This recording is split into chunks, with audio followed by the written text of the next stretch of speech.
नमस्कार मेरे भाई, आप सभी जानते हैं 2026 में एसएससी जीडी की सबसे बड़ी भर्ती होने वाली है और आप सभी का सपना है इस भर्ती में एक सिलेक्शन अपना पक्का करना। लेकिन इस दौड़ में भी कुछ बच्चों का सपना होता है अपनी मनपसंद की फोर्स में जाना। कुछ बच्चे एसएसएफ में जाना चाहते हैं, कोई सीआईएसएफ में, कोई बीएसएफ में, सबकी अपनी अपनी अलग अलग चॉइस होती है। तो आज की वीडियो उन बच्चों के लिए खास होने वाली है जिनका सपना है सीआईएसएफ में जाने का। आज हम इस वीडियो में डिस्कस करेंगे सीआईएसएफ के बारे में कंप्लीट डिटेल। सीआईएसएफ में जाने के बाद आपको काम क्या करना पड़ेगा, कहां कहां आपकी पोस्टिंग हो सकती है, आपको यहाँ पे सैलरी कितनी मिलेगी, आपको प्रमोशन कितनी स्पीड से मिलेगा और आपको अलग से अलाउंस क्या क्या मिलेंगे। इस कंप्लीट वीडियो में आपको सारी डिटेल्स बताई जाएगी। उसके बाद में आपको कहीं भी कुछ भी सर्च करने की जरूरत नहीं पड़ेगी। बने रहना इस वीडियो में शुरू से लेकर लास्ट तक। तो आइए स्टार्ट करते हैं। सबसे पहले मैं आपको बता दूं, जो सीआईएसएफ है उसकी जो फुल फॉर्म होती है सेंट्रल इंडस्ट्रियल सिक्योरिटी फोर्स होती है, और जिसको हिंदी में हम बोलते हैं केंद्रीय औद्योगिक सुरक्षा बल। अगर हम बात करें यहाँ पे जो सीआईएसएफ है इसका मोटो क्या है, इसका मोटो होता है सिक्योरिटी एंड डिफेंस। अब यहाँ पे अगर हम बात करें ये जो सीएसएफ है ये किसके अंतर्गत आती है, क्या ये सेंट्रल गवर्नमेंट के अंतर्गत आती है या आपकी मिनिस्ट्री ऑफ होम अफेयर्स के अंतर्गत आती है, यानी कि गृह मंत्रालय के अंतर्गत आती है। जो आपकी सीएपीएफ होती है सारी फोर्सेज आपकी होम मिनिस्ट्री के अंतर्गत आती है, यानी कि गृह मंत्रालय के अंतर्गत आती है। अगर सीएसएफ के गठन की बात करें 1969 में ये जो किस एक्ट के थ्रू हुआ था, इंडियन पार्लियामेंट के एक्ट के थ्रू इसका गठन किया गया था, और इसका जो हेडक्वार्टर है दिल्ली में है। यहां से सारी चीजें अब ऑपरेट होती है। अब अगर मैं आपसे बात करूं कि अगर हम सीएसएफ में किसी भी यूनिट में अगर हम बात करें कि उसका डीजी डायरेक्टर जनरल और एडीजी असिस्टेंट डायरेक्टर जनरल जो होते हैं ये आईपीएस रैंक के होते हैं, यानी कि जो बच्चा आईपीएस से सिलेक्टेड होता है वही बच्चा इसमें एडीजी और आपका डीजी बनता है। ठीक है, इतनी सी कहानी है। आगे बात करें, जो सीआईएसएफ है वो वर्ल्ड में इंडस्ट्रियल सिक्योरिटी फोर्स की अगर हम बात करें सबसे बड़ी इंडस्ट्रियल सिक्योरिटी फोर्स है सीआईएसएफ। अच्छा, इसमें फिलहाल के लिए लगभग 2 लाख के आसपास यहाँ पर आपके जो करंट में एम्प्लॉय है जो काम कर रहे हैं, यानी कि जो देश की सेवा कर रहे हैं, लगभग 2 लाख के आसपास। और ये जो सीआईएसएफ है ये आपकी टोटल 356 इंडस्ट्रियल यूनिट्स को सिक्योर करती है, उनको सिक्योरिटी प्रदान करती है, और वो भी अल्टीमेट सिक्योरिटी। और किसके साथ में, डिसिप्लिन और डेडिकेशन के साथ में ये अल्टीमेट सिक्योरिटी देती है। अब देखो ध्यान से बात समझना, सबसे बड़ी फोर्स तो है ही, लेकिन सीएसएफ का अगले 5 साल में टारगेट है मिनिमम 15,000 हर साल भर्ती करना। टोटल अगर मैं भर्ती की बात करूं हर साल टारगेट है 15,000 की भर्ती करने का। तो यानी कि ये जो एसएससी जीडी की भर्ती है ये आपकी कंटिन्यू आती रहेगी, हर साल आती रहेगी। आगे हम बात करते हैं, ध्यान से बात समझना। अच्छा, इस फोर्स का जो नेचर है वो क्या है। देखो, नेचर की अगर हम बात करें तो ये एक तो पुलिस ऑर्गेनाइजेशन है, ठीक है। अच्छा, गवर्नमेंट इंस्टीट्यूशन है, और इंडस्ट्रियल यूनिट्स की क्या करती है, सिक्योरिटी करती है। यानी कि जो ये पुलिस ऑर्गेनाइजेशन है ये दो चीजों की सिक्योरिटी करती है। एक गवर्नमेंट इंस्टीट्यूशन, पूरी डिटेल में बात करेंगे, और इंडस्ट्रियल यूनिट्स की बात करते हैं। अच्छा, यहाँ पे सिक्योरिटी कैसे है, सिक्योरिटी किस प्रकार से प्रिवेंट करती है, तो यहाँ पे उसमें होने वाली किसी भी थेफ्ट को रोकने का काम करती है, कोई भी नुकसान डैमेज को रोकने का काम करती है, और कोई भी वहां पे क्राइम हो उसको भी रोकने का काम करती है। अच्छा, जो सीएसएफ है ये गवर्नमेंट के साथ साथ में कुछ private sectors, important private sector है, उनके भी अंतर्गत उसके भी अंतर्गत काम करती है, यानी कि उनको भी प्रिवेंट करने का काम करती है। अब आप बोलोगे सर ये प्राइवेट सेक्टर के अंतर्गत क्यों है, क्योंकि प्राइवेट सेक्टर गवर्नमेंट को इसके लिए अलग से पे करते हैं। ठीक है, ध्यान से बात समझना। अब देखो, जो सीएसएफ है ये आपके जो इंडस्ट्रियल एरिया है उसमें कहां कहां प्रोटेक्ट करती है। तो आप देखोगे हाइड्रो इलेक्ट्रिक पावर प्लांट में, आप ये देख सकते हो हाइड्रो इलेक्ट्रिक पावर प्लांट, आपका थर्मल पावर प्लांट, आपका ऑटोमिक पावर प्लांट, आपका अंतरिक्ष संस्थान, खनन क्षेत्र और तेल, आपका जो भी सारी रिफाइनरीज है, रिफाइनरीज में आपके प्रमुख बंदरगाह, आपके इस्पात और उर्वरक संयंत्र, है ना, आपके सारे के सारे एयरपोर्ट और मेट्रो स्टेशन।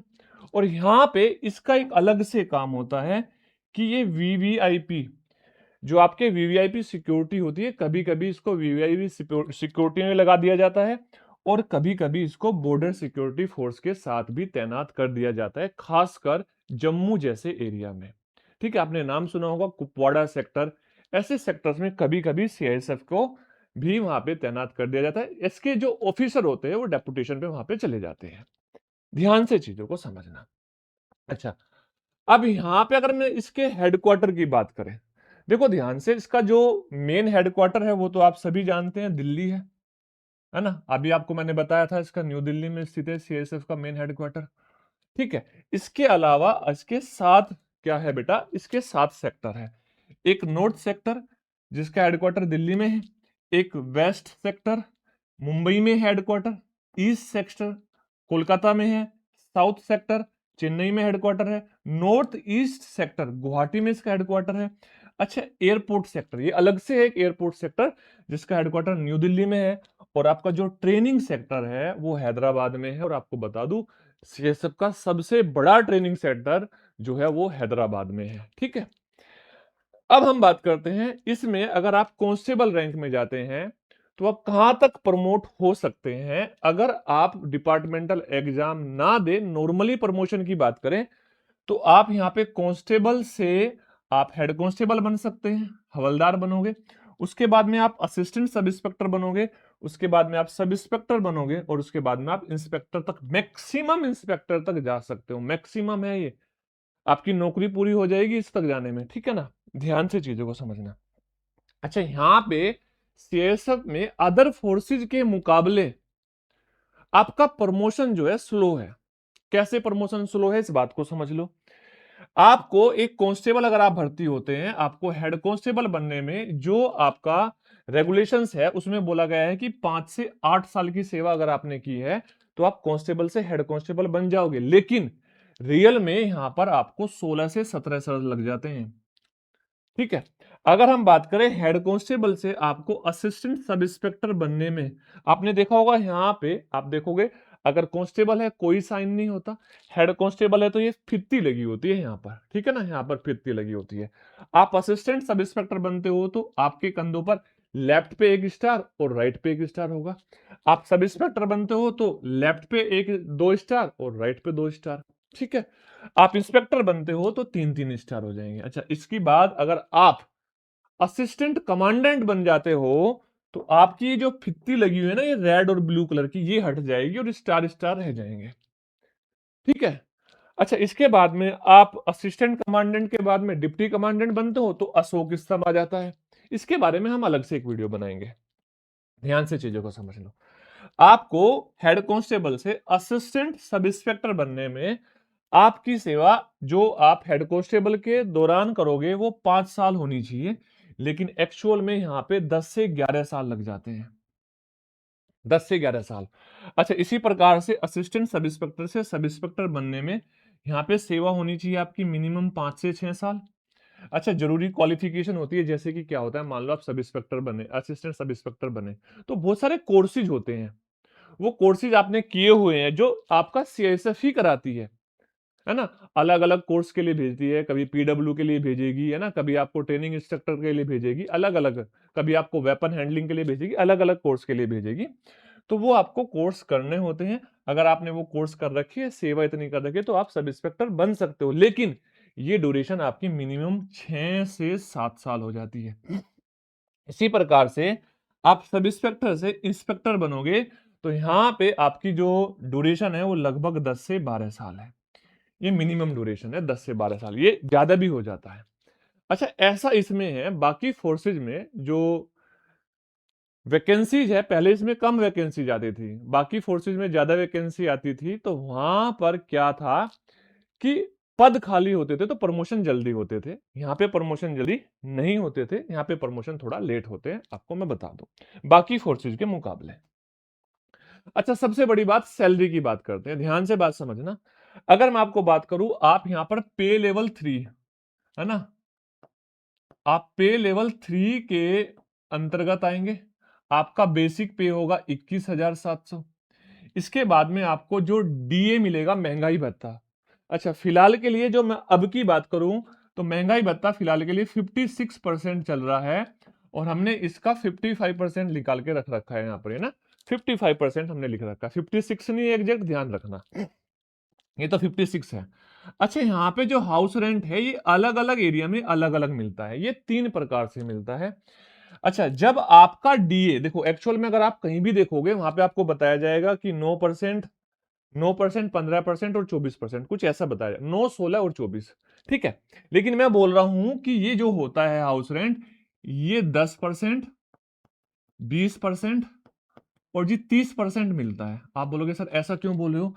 क्योंकि जब आपका महंगाई भत्ता 50% से ज्यादा हो जाएगा ना, तो ये 10, 20 और 30 हो जाता है। अब महंगाई भत्ता जो है 50% से ज्यादा हो चुका था 2025 में, तो ये 10, 20 और 30 हो चुका है। अगर हम इसका 10% निकाले तो यानी कि आप अगर एक्स सिटी में है, वाई सिटी और जेड सिटी, तीनों अलग अलग सिटी में, ये आपको मिलेगा अलग से। कितना कितना मिलेगा?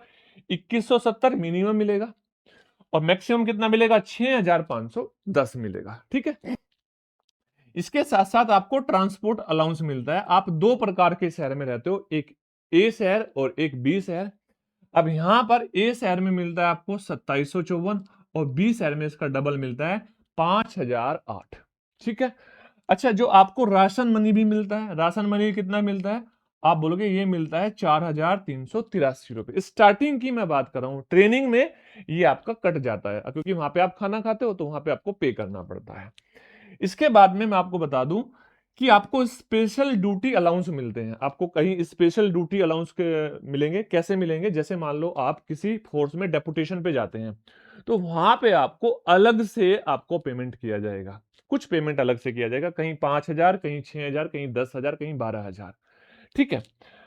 तो ये आपको मैंने इसलिए यहां पर खाली छोड़ दिया क्योंकि आप स्टार्टिंग में आपको ये नहीं मिलेगा। क्यों नहीं मिलेगा? क्योंकि डेपुटेशन पे जाने के लिए आपको मिनिमम 1 साल जॉब करनी पड़ेगी, आपको अपनी डिपार्टमेंट का कमांडो कोर्स करना पड़ेगा, उसके बाद में वो आपको अपना कोर्स कराएंगे, तब जाके आप डेपुटेशन पे जाओगे।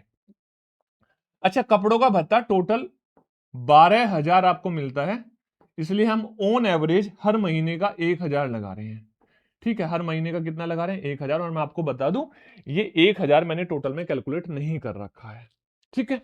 उसके बाद में आपको जोखिम भत्ता मिलता है, यानी कि रिस्क अलाउंस।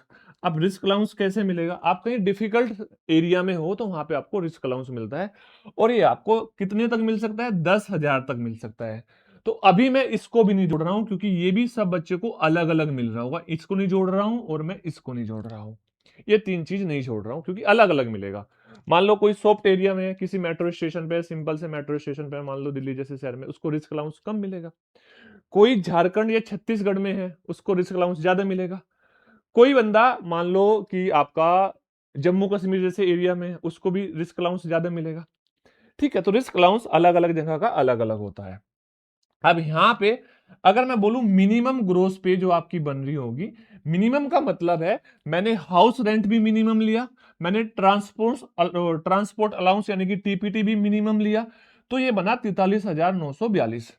अगर हम इसको मैक्सिमम ले, यानी कि हाउस रेंट भी मैक्सिमम ले, हम अपना टीपीटी भी मैक्सिमम ले, तो ये बनेगा हमारा 51,032 रुपए। इसमें से कुछ डिडक्शन होते हैं आपके, छोटे छोटे डिडक्शन होते हैं। एक तो आपका एनपीएस वाले डिडक्शन होता है और कुछ छोटे मोटे डिडक्शन होते हैं ना, 200, 100, 200, 350 रुपए के ऐसे कुछ होते हैं। तो ये टोटल 3350 रुपए के डिडक्शन आपके स्टार्टिंग में हो जाएंगे। और आपकी जो मिनिमम सैलरी है, ध्यान से बात समझना, मिनिमम सैलरी जो बनेगी वो बनेगी 40,592 रुपए, ये मिनिमम बनेगी कम से कम, ट्रेनिंग के बाद की बात कर रहा हूं। अच्छा, और जो मैक्सिमम बन सकती है ये बनेगी 47,682। लेकिन एक ट्विस्ट है यहां पर कि बहुत सारे बच्चे बोलते होंगे, जैसे कि मान लो किसी बच्चे का सिलेक्शन हुआ और ट्रेनिंग के बाद में उसने बोला मेरी तो 55,000 सैलरी है। 55,000 सैलरी इसलिए है कि यहां पे रिस्क अलाउंस आपका जोड़ा जाएगा, रिस्क अलाउंस जोड़ा जाएगा। मान लो वो कहीं स्पेशल ड्यूटी में है, वो स्पेशल ड्यूटी का अलाउंस भी आपका जोड़ा जाएगा, इसलिए बच्चों का 50,000, 60,000 तक पहुंच जाता है, 55,000 तक पहुंच जाता है, ठीक है, सैलरी। लेकिन आप मान के चलो अगर मिनिमम भी मिलता है ना तो 40 तो मिलेगा ही मिलेगा, 40,000 ट्रेनिंग के बाद मिनिमम सैलरी मिलेगी। अब उससे अगली बात, सर आपने एक वर्ड बोला डेपुटेशन। अच्छा, डेपुटेशन पे कैसे जाते हैं मैं आपको बता दूं। देखो आप देख सकते हो ये नोटिस 24 नवंबर 2016 का है ना। यहाँ पे आप बात कर रहे हैं डेपुटेशन की, ठीक है, डेपुटेशन की बात कर रहे हैं। अब जब हम डेपुटेशन की बात कर रहे हैं तो बोल रहा है eligibility of deputation of any CPAF और AR पर्सनल। AR मतलब Assam rifle personal officers and subordinate officer and others rank. आप किस में आते हो? आप अदर्स रैंक में आते हो, है ना, अदर्स रैंक में आओगे। तो यहां पर क्या करना है आपको मैं बता दूं कि डेपुटेशन में आप क्या करोगे या कहां कहां किन किन फोर्सेज में जा सकते हो। देखो कि आप NSG में डेपुटेशन पे जा सकते हो, ठीक है, आप SPG में डेपुटेशन पे जा सकते हो। अब अगर आप CPOज हो तो आप IB में जा सकते हो, CBI में जा सकते हो, BAR में जा सकते हो, है ना, NDRF में जा सकते हो। इनमें आप क्या जा सकते हो? डेपुटेशन में जा सकते हो। आपके सामने नोटिस है, ठीक है। अब यहां पे मैं आपको बोलना चाहता हूं इस चीज को समझना। अगर आप किसी डिपार्टमेंट में डेपुटेशन में जाते हो तो वो 3 तरह के डिपार्टमेंट आपको मिलेंगे। एक राज्य सरकार का, PSU का, यूनिवर्सिटी संस्थान, एक आपका CAPF का, CPO का, NSG का या NDRF का, और यहाँ SPG भी होता है, ठीक है, SPG भी आप ऐड कर लेना। और एक अन्य केंद्रीय सरकारी संस्थान। यहां पे आपको मिनिमम 4 साल की अवधि के लिए बुलाया जाएगा डेपुटेशन पे, और यहाँ पे 5 साल के लिए, यहाँ पे 5 साल के लिए। आप इसको 4 से 5 तक अधिकतम विस्तार मैक्सिमम किया जा सकता है, इसका 5 से 7 तक किया जा सकता है, इसका भी 5 से 7 तक। लेकिन आपके लिए जो जुनून होता है बच्चों के लिए, ज्यादातर बच्चे NSG और SPG और NDRF को चूज करते हैं। आपको बता दूं जो NDRF है ये प्योरली डेपुटेटेड फोर्स है। इसमें जो भी आपके ऑफिसर होंगे, जो भी आपके कांस्टेबल होगी, जिस रैंक का भी कोई व्यक्ति होगा, वो टोटली डेपुटेशन पे ही होगा, अलग से कोई फोर्सेज नहीं है। अच्छा, जैसे मान लो किसी बच्चे को NSG में जाना है तो आप कैसे जाओगे NSG में? आपने ट्रेनिंग कंप्लीट कर ली, आप मेडिकली अपनी ट्रेनिंग में फिट थे, है ना, आप हेल्दी थे, आपने ट्रेनिंग में अच्छी रैंक लेकर आए, मतलब आपके फिजिकल में नंबर अच्छे थे, रैंक अच्छी लेकर आए, तो उसके बाद में आपका एक विलिंग सर्टिफिकेट आता है। मान लो आपकी जिस आप बटालियन में हो, उस बटालियन में आएगा कि भाई हमें आपको 10 बच्चे चाहिए जो NDA इसमें NSG में डेपुटेशन पे जाना चाहते हैं। तो वहां से 10 लोग विलिंग देंगे। विलिंग का मतलब कि अपनी इच्छा देंगे, इच्छा जाहिर करेंगे कि सर मैं जो है ना, मैं NSG में जाना चाहता हूं। तो विलिंग देने के बाद में NSG में उनको बुलाया जाएगा। BSF में तो है ही, NSG में बुलाया जाएगा। अब NSG में बुलाने के बाद में उनका क्या होगा? कमांडो कोर्स कराया जाएगा। अब देखो NSG में क्या है, NSG और SPG में क्या अंतर है? NSG में तो ये है कि मान लो अगर आप कमांडो कोर्स में लास्ट के डे भी अनफिट हो जाते हो तो आप फाइनली अनफिट हो जाओगे, और अनफिट होने के बाद में आप वापस अपने बैक टू पवेलियन यानी कि जिस डिपार्टमेंट में हो वहां CSF में पहुंच जाओगे। लेकिन SPG में क्या होता है? SPG में आपको मौका दिया जाता है दोबारा, ठीक है ना, यानी कि SPG में जाना ज्यादा आसान है NSG के मुकाबले। दोनों ही अच्छी फोर्स है। यहां पे आपको प्लस से देखो ना, स्पेशल ड्यूटी का अलाउंस मिलता है, स्पेशल ड्यूटी का। अच्छा मैं बताऊं, स्पेशल ड्यूटी मिनिमम 6,000 आपको यहां पर मिलेगा। ये पहला है, अभी मुझे कंफर्म नहीं कितना मिलेगा। ये मिनिमम आपको 6,000 आपको मिलेगा ही मिलेगा स्पेशल ड्यूटी के केस में, ठीक है। तो बहुत अच्छे ऑप्शन होते हैं NSG में जाने का, SPG में जाने का, NDRF में जाने का बच्चों के पास में, ठीक है। चलो, उम्मीद करता हूं यहां तक की बात समझ में आई होगी। अगर आप, अच्छा दूसरी चीज, अगर हम बात करें हाइट की तो आप अपनी हाइट यहाँ पे देख सकते हो, क्योंकि वीडियो लंबी हो जाएगी और ये वीडियो तो मैंने बना भी रखी है। आप सिलेक्शन लेना चाहते हो तो यहाँ पे क्या क्या एग्जाम में पूछा जाता है ना, कितने नंबर का होता है, कितना समय होता है, ये सारी चीजें मेंशन मैंने कर रखी है, ठीक है।